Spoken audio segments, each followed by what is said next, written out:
ராகுகேது எடுத்துட்டாலுமே கேது தான் வந்து நம்ம இந்த கட்சி கூட்டம், கட்சி, அரசியல் கட்சி, இது ஒரு அமைப்பு, இதையெல்லாம் வந்து இண்டிகேட் பண்ணக்கூடியது ஒரு கேது.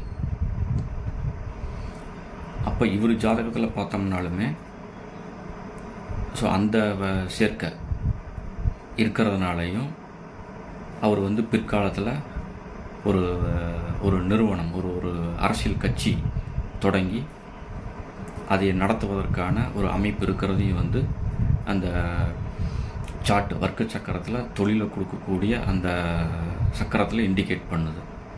ஏன்னா லக்னத்தில் இருக்கிற கிரகம் தான் வந்து முதல்ல செயலுக்கு கொண்டு வரும். அதுக்கப்புறம் தான் 10ல் இருக்கிற கிரகத்தோட தொழில்கள், செயல்கள்லாம் வந்து நடைமுறைக்கு வரும். அப்போ அதே போல் அவர் வந்து வாழ்க்கை